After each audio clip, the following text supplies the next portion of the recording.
我看了多年的病，也分析过很多人的八字，发现了一个非常奇怪却又符合天道的残酷现象，那就是在这个世上，心地越善良越慈悲的人往往活得越辛苦。你们先别急着反驳，也别觉得我是在危言耸听，你们看看身边或者看看镜子里的自己，是不是这样？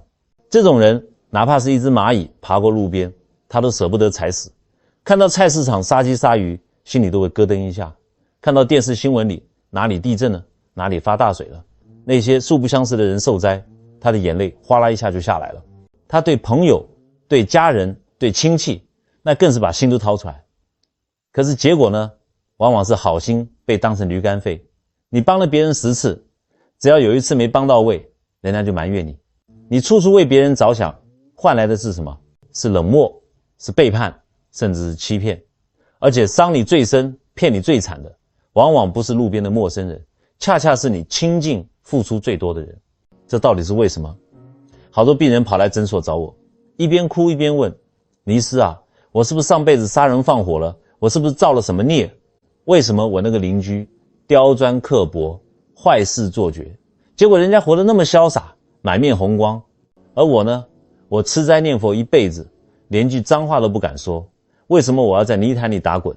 诸位，这就是很多人的心结，这个心结打不开，你的病永远治不好。如果你们觉得这是命苦，觉得是老天爷瞎了眼，那你就大错特错，你完全不懂所谓的天道。今天我就在这里告诉你一句实话，这句话可能把你吓一跳，但你一定要记清楚，你这根本不是命苦，你这是愿力太重，你的灵魂太干净了。什么叫愿力？什么叫灵魂太干净？我们中医讲究望闻问切，我不跟你们讲虚的，我们讲证据。身体是不会说谎的，你的灵魂在你的身体上留下了记号。来，别急，我们先来做一个现场诊断。你现在先把手伸出来，2只手都给我伸出来。我们要看哪里？不是看你的生命线长不长，也不是看你的感情线顺不顺，那些太浅显了。我们要看大拇指，具体看哪里？看大拇指的第1关节和第2关节之间，也就是大拇指根部往上那一节。绝大多数的人，那个地方的纹路是乱的，就是几条杂乱无章的细纹，或者是几条断开的横线，就像是被乱刀砍过的痕迹。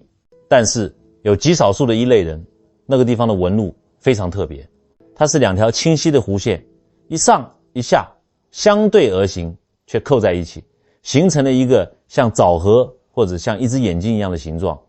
一定要看清楚哦，必须是像一个枣核或者像一只眼睛。如果开口了不算，如果是一条横线也不算。这个东西在我们的相学里面有个非常响亮的名字，叫做孔子目，在佛家更为人熟知的名字叫佛眼纹。诸位，这可不是一般的纹路啊！我在讲天纪的时候跟你们反复讲过，大拇指在手相里代表什么？它代表你的祖上，代表你的父母，但更重要的，它代表你的意志力，代表你的本性。你想想看，在你的大拇指上，也就是你的本性之上，长出了一只眼睛，这意味着什么？这意味着你的灵魂是醒着的。你跟那些浑浑噩噩只知道追名逐利，只知道吃喝拉撒睡的人不一样。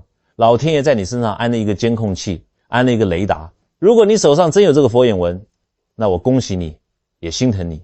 恭喜你是因为你根气非凡，心疼你是因为通常这种人这一辈子绝对逃不掉3个特征。这3个特征就像烙印一样刻在你的骨子里。第一大特征，你是一台行走的人肉测谎仪，直觉准得吓人。我们中医的经典《黄帝内经》里讲心藏神，这个神不仅仅是精神，更是神识，是高维度的感知能力。凡是有佛眼纹的人，你的心神极强，强到什么程度？强到可以通灵。这里的通灵不是说你能看见鬼神，而是你的第6感简直就是军用雷达。你是不是经常有这种经历？一个陌生人第一次站在你面前，哪怕他穿的西装革履，头发梳得油光水滑，开着名车，递给你的名片上印着一堆头衔，哪怕他满嘴的仁义道德，讲出来的话滴水不漏，哪怕你身边的朋友都说，哎呀，这个人是大善人，这人值得结交。但是注意听，但是你只要看他一眼，或者是听他讲2句话，甚至只是跟他握个手，你心里突然就会咯噔一下，你会觉得很不舒服，胸口闷闷的，甚至有点恶心想吐。你会觉得这个人身上的气场是冷的，是浑浊的，是带刺的，你心里会有一个声音在喊，离他远点，这个人不对劲。你不需要理由，你不需要证据，你就是知道这个人心里有鬼。这就叫神气相通，因为你的神是清澈的，所以一旦碰到浑浊的气，你的身体本能的就会产生排斥反应，这就是所谓的正气存内，邪不可干。你的身体在给你报警啊，结果呢，往往过不了多久，可能半年，可能1年，狐狸尾巴露出来了。这个人要么是诈骗犯，要么是背信弃义的小人，要么搞出了什么丑闻。那时候周围的人才恍然大悟，哎呀，知人知面不知心啊。而你呢，你早在第一眼就看穿了。除了看人准，你对灾祸的感应也特别灵。有时候家里要出什么事，或者远在外地读书的孩子要有什么麻烦，电话还没来，消息还没到，你的身体先有反应了，你的眼皮开始狂跳，心开始慌，那是像有一只手在抓你的心脏一样，你坐立难安，杯子都拿不住，吃饭也咽不下去。这叫什么？这叫天人感应。老天爷给了你这双眼睛，就是为了让你在这一世看清这世间的魑魅魍魉。所以各位有佛眼纹的朋友，千万别怀疑你的直觉，那是你最大的武器，也是老天爷给你的保命符。第二大特征，你的记性好得像超级电脑，但这却是你痛苦的根源，你活得太纠结。这一条最折磨人。我在临床治病最怕遇到哪种病人，就是这种心思重得像山一样的病人。中医讲脾主思，思虑过重则伤脾，脾胃一伤，气血生化无源，整个人就垮了。有佛眼纹的人通常心思细腻的像头发丝一样。你们最大的优点是重感情，最大的缺点也是重感情。你们的脑子里好像装了一个永远不会删除数据的硬盘。30年前你刚嫁过来的时候，婆婆在饭桌上给你甩了一个脸色，说了一句，你这人怎么这么笨。20年前你做生意失败最困难的时候，向亲戚借钱被拒之门外的那种羞辱感。10年前你在单位被领导误解，受的那一次天大的委屈。这些陈芝麻烂谷子的事别人早忘了，连那个当事人都早就忘到九霄云外去了。可是你忘不掉啊，你就像一个情感垃圾桶，白天你忙忙碌碌，为了生计，为了孩子，你还在撑着，像个正常人一样谈笑风生。可是一到了晚上，夜深人静，阳气入阴的时候，你躺在床上，眼睛一闭，这脑子里的电影就开始放了。你会不断的去想，为什么他对我不公？为什么我对他那么好，他要背叛我？为什么当年那个人要那样对我？你把这些情绪反反复复的咀嚼，越嚼越苦。你不是小心眼，你是知道你们不是小心眼。如果是小心眼，你早就报复回去了。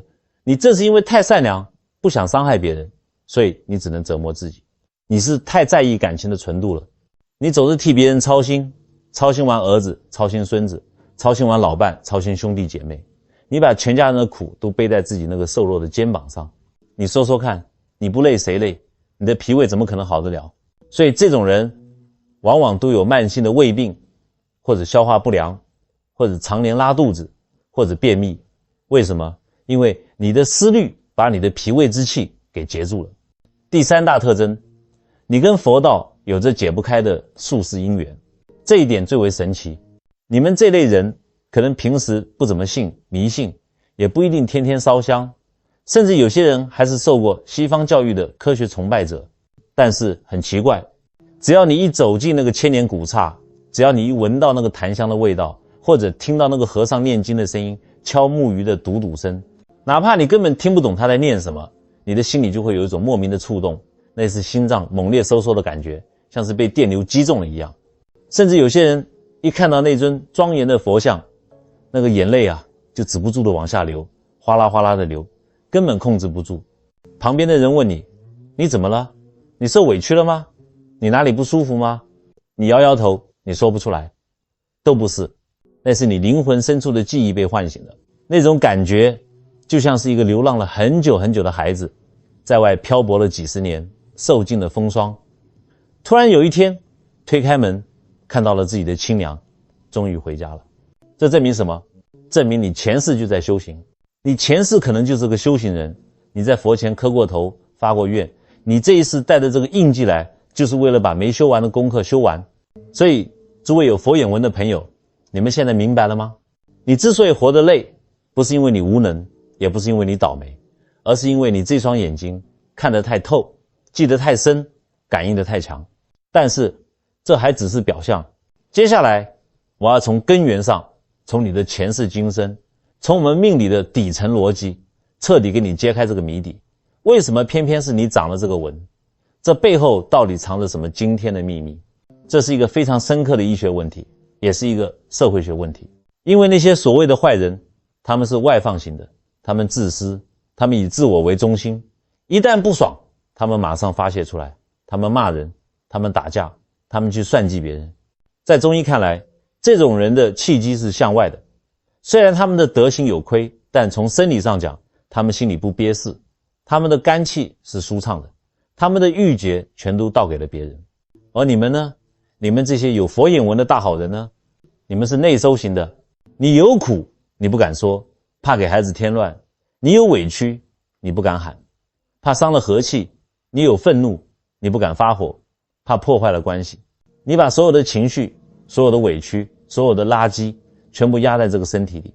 中医讲肝主疏泄，你的肝本来是用来疏通气血的，结果你把它当成了垃圾场，你天天压抑，肝气一郁结，木就不生火了，心火就弱。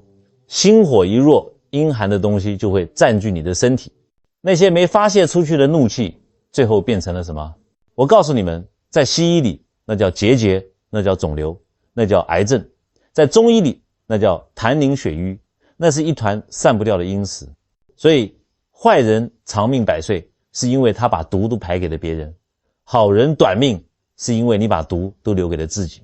为了让你们听得更明白，我给你们讲一个真实的案例。这只是我几十年临床生涯中千千万万个类似故事中的一个。大概是5、6年前，我诊所来了一个女病人，姓林，我们叫她林大姐。林大姐当时54岁，进来的时候脸色铁青，眼圈黑得像熊猫，整个人瘦得像一阵风就能吹倒。她坐下来，手一伸，我一摸她的脉，弦数有力，但此脉沉绝。我都不用看她的脸，我就知道这人长期失眠，而且心里压着滔天的怒火。我看她的手，右手大拇指上一个清晰的不能再清晰的佛眼纹。我问她怎么了，哪里不舒服？她还没说话，眼泪先下来了。她把衣服解开，指着左边的乳房。诸位，我当时一看，心里就是一沉。左边乳房的外侧有一个鸡蛋那么大的硬块，摸上去像石头一样硬，推都推不动，表面已经开始有点溃烂了。这就是古人讲的乳炎，也就是现在的乳腺癌。我问她这东西长了多久了？她说大概2年了。我问为什么不去治？她说没钱，也不敢跟家里人说。后来在我的追问下，她才讲出了实情。听完这个故事，我当时气得简直想拍桌子。这个林大姐是家里的老大，下面有个弟弟，被父母宠坏了。林大姐一辈子就在为这个弟弟活，年轻时候打工供弟弟读书，结婚了省吃俭用给弟弟买房娶媳妇。2年前弟弟做生意，说是被人坑了，欠了一屁股高利贷，人家要剁他的手。林大姐心软了，那是她从小带大的弟弟啊。她瞒着自己的老公，把家里这么多年存下来准备给儿子出国留学的50万积蓄全部偷偷取出来，拿去给弟弟还了债。结果呢，那个弟弟拿到钱之后连一句谢谢都没有。过了1年，生意又亏了，又要借钱。这次林大姐实在没钱了，拒绝了他。这下好了，弟弟翻脸了。弟弟跑到林大姐家里闹，当着林大姐老公和儿子的面，把当年林大姐偷偷拿钱帮他还债的事情抖了出来，还反咬一口说林大姐见死不救，说她想要逼死亲弟弟。那天晚上家里爆发了世界大战，老公知道积蓄没了，气得打了他一巴掌，提出离婚。儿子知道留学去不成了，恨得摔门而出，半年没跟他说话。林大姐夹在中间，里外不是人。她想解释，没人听；她想哭，没人疼。她就在这种极度的悔恨、愤怒、委屈和绝望中度过了2年。每天晚上到了凌晨1点到3点，那是肝经当令的时候，他准时醒过来，醒过来就开始哭，哭完就开始恨，恨完又开始自责。就在这2年里，那口气憋在胸口出不去，这股恶气顺着肝经走，最后堵在乳房这里，硬生生憋出了一个鸡蛋大的肿瘤。当时听完，诊室里其他的病人都气得不行，都在骂那个弟弟是畜生。我看着林大姐，我没有安慰她，我反倒极其严厉地骂了她一顿。我说，李女士，你现在这个病是你活该。她惊愕地看着我，没想到医生会这么说。我说，你有佛眼纹，你心肠软，你觉得自己是菩萨，你觉得自己是在救苦救难，其实呢，你是在作恶，你是在害人害己。诸位，这句话可能很刺耳，但这是真理。在佛界，慈悲是无上的功德，但在人间，尤其是在这个五浊恶世，没有智慧的慈悲就是祸害的根源。你就像是一个没穿盔甲就上了战场的士兵，你看不惯人间疾苦，看不得别人掉眼泪，别人一来求你，还没跪下呢，你心就软了；别人一来借钱，还没说理由呢，你就掏腰包了。你总想去渡别人，总想去帮别人背十字架，可是你忘了一件事，你也是肉体凡胎啊。你以为你是观世音菩萨吗？你有那个千手千眼吗？你有那个法力吗？你自己的日子都过得紧巴巴的，你自己的老公孩子你都照顾不好，你还要去救济那个无底洞。你为了帮弟弟毁了自己的小家，你为了帮那个不知感恩的白眼狼伤了爱你的老公和儿子的心，你这不是慈悲，你这是愚痴，你这是颠倒黑白。中医讲百病生于气，你这个乳癌不是病毒感染，不是遗传，就是被那个弟弟给气出来的，是被你自己的愚蠢给憋出来的。我在这里告诉你们一个很残酷的，但只有开悟的人才懂的真相。很多时候你帮了别人，其实是干涉了别人的因果。每个人来到这个世界上都有他自己的功课要做。那个弟弟他为什么会欠债？因为他贪婪，因为他不走正道，因为他狂妄。老天爷让他亏钱，让他被人追债，这是在教育他。老天爷是想通过这种痛苦让他长记性，让他回头，让他知道赚钱不容易，这是他命中该有的结束。可是你呢？你凭着你那点所谓的好心，你横插一杠子，你帮他把钱还了，你帮他把这个窟窿填了，结果是什么？他受了苦没受够，他不需要付出代价就解决了问题，所以他就不长记性。他觉得反正出了事有姐姐兜底，他不仅不会改，反而变本加厉，最后在邪路上越走越远。所以是谁害了他？是你，是你的溺爱，是你的烂好人，剥夺了他成长的机会，把他推向了深渊。而且更可怕的是什么？天道是守恒的，这个业力，也就是这笔债本来该他背的，现在你帮他挡了，你帮他把这个十字架扛过来了，这笔账算谁头上？算你头上。所以他没事了，他拍拍屁股走了。而你呢？你开始倒霉，你破财，你家庭破裂，你得癌症。为什么？因为你背了不属于你的东西，你的小身板扛不动那个巨大的因果啊。你的善良如果不带点锋芒，那就是把捅向别人的刀子亲手递到了别人手里，让人家来捅你。这就叫慈悲生祸害。从中医的角度讲，这种背债的行为对身体的伤害是毁灭性的。当我们过度去承担别人的痛苦时，我们的阳气会瞬间耗散。你们有没有这种感觉？每次听完一个负能量爆棚的朋友诉苦，或者帮一个烂人处理完烂摊子之后，你会觉得整个人虚脱了，累得连话都不想说，只想躺着。那是因为你的心血被抽干了。心主血脉，心藏神。当你为了别人的事情焦虑、担忧、恐惧的时候，你的心血就在大量的消耗。心血一虚，心脏的泵力就不够，心脏的力量不够，就没办法把热能、阳气输送到四肢末梢。所以凡是有佛眼纹、特别爱操心的人，你们摸摸自己的手脚，是不是一年四季都是冰凉的？是不是冬天睡觉怎么捂都捂不热？这就是心阳不足。心阳不足，身体就会变冷。身体一冷，身体里的水液就会代谢不掉，就会变成湿气，变成痰饮。这些痰饮随着气血流动，流到哪里堵在哪里。堵在子宫就是子宫肌瘤，堵在乳房就是乳腺增生，乳癌；堵在甲状腺就是甲状腺结节，堵在肺里就是肺结节。所以你看那些所谓的好人，为什么最后都得这些阴寒的病，因为他们的阳气全都耗在了别人身上，留给自己的只有一具冰冷淤堵的躯壳。讲到这里，很多人可能要绝望了。尼师，照你这么说，那我这辈子是不是没救了？我是不是活该受罪？错。为什么老天爷要给你这个佛眼纹？这其实是一个荣耀的印记。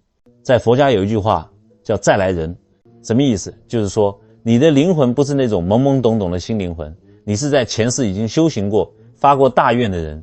你这辈子之所以这么苦，之所以总是遇到那些奇奇怪怪的不讲理的冤亲债主，不管是你那个讨债的败家儿子，还是那个冷漠的老公，或者是那个背后捅刀子的同事，这都不是偶然。为什么？因为你的灵魂要升级了，所以老天爷要把你前世欠下的所有烂账、情债、钱债、人情债，在这一辈子集中起来，全部给你翻出来。这个过程痛不痛苦？当然痛苦，简直是扒皮抽筋的痛。一下子让你还这么多债，你肯定觉得累，觉得喘不过气，觉得天道不公。但是诸位，你要转念想一想，那个欺负你的人，其实是他帮你消了业，那个骗你钱的人，其实是他帮你还了债。我看过很多这种案例，凡是手上有佛眼纹的人，只要他明白了还债这个道理，他那个病，不管是心脏病还是失眠，当场就好了一半。为什么？因为他不再怨恨了，他的心结打开了，他心里会想，好，这笔债我认了，我还完了，我就干净了，我就解脱了，我们就两清了。所以诸位有佛眼纹的朋友，当你觉得苦的时候，当你被生活压得喘不过气的时候，你要在心里默念这句咒语：我不怕苦，吃苦就是了。苦我不怕罪，受罪就是消业。每一次的痛苦都是在清洗你灵魂上的灰尘，每一次的流泪都是在洗刷你过去的罪孽。等到你把这些该还的都还干净了，也就是你这个佛眼纹真正睁开的时候，到了那个时候，你就不是在受罪，你是在看戏。你看着这世间众生忙忙碌碌，争名夺利，为了几两碎银子打得头破血流，而你的心已经回家了。你坐在岸边看着河里的水流，你知道你是要过河的人，船已经在等你了，而他们还在水里挣扎，还在互相拉扯。你会对他们生出无限的慈悲，而不是怨恨。你会看着那个还在骂你的老公，心里想，可怜的人啊，你还在造业，你下辈子还得来还，而我已经不用来了。这种境界叫什么？这就叫大彻大悟，这就叫解脱。但是我也要给你们泼一盆冷水，哪怕你心境转过来了，哪怕你懂了还债的道理，未来的日子气运在变，人心会变得越来越浮躁，冲突会越来越激烈。如果你还像以前那样当个烂好人，你可能真的挺不过去。尤其是到了现在这个年纪，50岁、60岁往上了，身体的气血本来就在走下坡路。如果你还像年轻时候那样把精气神到处乱撒，我告诉你，神仙也救不了你。所以作为医生，接下来我要给你们开3副药。这3副药不苦，不用你去药房抓，但是能救你的命，能保你的晚年平安，这就是你的护身符。第一剂药，收起你的烂好人。善良必须带点锋芒。我发现很多有佛眼纹的人都有一个通病，那就是极度缺乏边界感。你觉得你是菩萨心肠，是在积德，其实你是在漏气，你在慢性自杀。我之前有个病人张大姐，62岁，手上的佛眼纹非常漂亮，人好到什么程度？老家侄子要结婚买房，差30万找他借，他自己手里只有10万养老钱，他竟然傻到去把自己的房子抵押了贷款借给侄子。结果呢，侄子生意失败，钱还不上，连人影都不见了。银行来催债，张大姐急火攻心，当场就在客厅晕倒了。送到医院一看，脑梗，半边身子动不了。我看诊的时候骂他，你这是活该，你以为你在帮人，你这是在害人害己。中医讲肾主治，你的意志力，你的底气都藏在肾里，你天天为了别人的破事担惊受怕，那种恐惧感、焦虑感，直接伤的是你的肾水。肾水一干，心火就往上冲，你不中风谁中风？记住了，佛眼是用来让你看清真相的，不是让你用来流泪的。从今天开始学会说不，别人来找你诉苦，你听着就好，给杯茶喝可以，但是不要把情绪带进去，不要陪着他哭。别人来找你借钱，救急不救穷，如果是无底洞，直接拒绝。你不要怕得罪人，真正懂你的人不会因为你一次拒绝就离开你，因为你拒绝就翻脸的人，那种人早点滚蛋，对你也是好事，那是帮你清理身边的垃圾。你的善良很贵，要留给值得的人，留给真正感恩的人。第二计要学会闭眼，守住你的阳气，这第二点叫闭眼。这可不是叫你天天在家睡觉啊，我是叫你视而不见。黄帝内经里讲，肝开窍于目，眼睛是消耗气血的大户。你有没有发现，你盯着一个讨厌的人看久了，你会觉得特别累，甚至想发火，这就是在耗肝血。有佛眼纹的人，因为你看得比别人清楚，所以你眼里的沙子也比别人多。你看不惯儿媳妇带孩子的方式，你看不惯邻居乱丢垃圾，你看不惯社会上的不公，你看不惯老公乱丢袜子。你要学会闭眼。儿孙自有儿孙福，他们怎么过日子，那是他们的因果。你别看，别管，别瞎操心。如果你天天盯着他们，你也烦，他们也烦，这就成了仇人。不关你的事，别看。听了让你心烦的事，别听。在这个纷扰的世道里，你要把自己当成一个瞎子，一个聋子。这不是冷漠，这叫潜龙勿用，这叫保护自己的磁场。把那双看别人的眼睛收回来，看自己内观，懂不懂？多看看自己身体哪里不舒服，多看看自己今天心情好不好，这才是正经事。第三计要修心不修口。家里就是道场，最后一计要很多人都在犯错，尤其是那些天天吃斋念佛的太太。我看过太多太太手里拿着佛珠，家里供着观音，嘴里念着阿弥陀佛，结果转头就跟邻居吵架，或者在电话里跟老姐妹抱怨，哎呀，我那个媳妇不孝顺啊，我那个儿子没出息啊。这叫什么修行？这叫漏斗。你这边念经积攒了一点功德，全从你那张破嘴里漏光了。中医讲口乃皮之官，你嘴巴一天到晚碎碎念，讲人是非，发泄怨气，这就是在耗散你的脾胃之气。脾胃是后天之本，脾气一虚，你的身体就湿气重，全身沉重，怎么睡都睡不醒。真正的修行不在嘴上，在心上。如果你控制不住，想唠叨，想骂人，我教你个土办法，嘴里含一口水，别咽下去就含着，含个3分钟，这3分钟里你的火气就降下去了。还有一个动作，每天早上起来给我做金鸡独立，单脚站立，闭上眼睛，把你的气引到脚底涌泉穴，引火归元，你站稳了，心就定了，嘴巴自然就闭上了。诸位，大道至简，这3点，带锋芒的善良，智慧的闭眼，内心的安静，如果你能做到，我保你，哪怕外面风浪再大，你也能稳坐钓鱼台，你的晚年绝对是福寿双全。这3剂药吃下去，你的心态就稳了。最后我要跟你们讲一段心底话，这段话我在讲天机的时候很少讲这么透，但今天我想送给有缘的你们。很多人跑来问我，尼师，我要不要买个水晶洞摆在家里招财？我要不要请个貔貅挡煞？我告诉你们，根本不需要。为什么你有佛眼纹？为什么你是再来人？因为老天爷在你身上放了一颗最珍贵的种子，那就是你的善心。但是你们以前把这个善用错了地方，你们以为毫无底线的付出就是善，你们以为委曲求全就是善，那不叫善，那叫愚痴。真正的善是带着智慧的慈悲，是你把自己照顾好了，身体健康了，心里阳光了，你站在那里不用说话，你就像一尊佛一样，浑身散发着暖洋洋的光。你的家人看到你心里就踏实，你的邻居看到你心里就欢喜。这就叫一人得道，鸡犬升天。你自己就是那个最大的风水眼，你自己就是那个最强的磁场。这是一个修心的时代，以前我们要靠拼搏，靠手段去赢，以后我们要靠德行，靠能量去赢。这辈子你们吃了很多苦，受了很多罪，但我请你们千万不要带着怨恨离开这个世界。你要在心里对那些曾经伤害过你的人默默说一句，谢谢你帮我消了业，现在我不欠你了，我也不恨你了。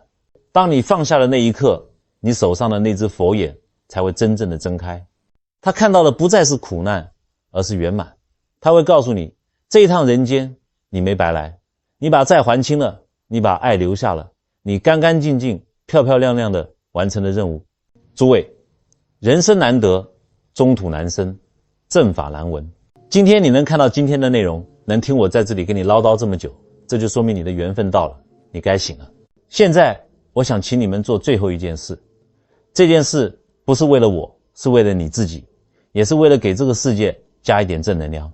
请再次伸出你的大拇指，看看那只陪伴了你半辈子的天眼，然后在心底给自己一个大大的拥抱。如果你的心结解开了，如果你决定从今天开始换一种活法，请在心里或者在你看得到的地方，把你这辈子的功课做一个最圆满的总结。这8个字送给你们：还债圆满，功德无量。让我们看看今天这里能汇聚多少位再来人。愿诸位心中有佛，手中有树，晚年有福。今天就讲到这里，我们下节课见。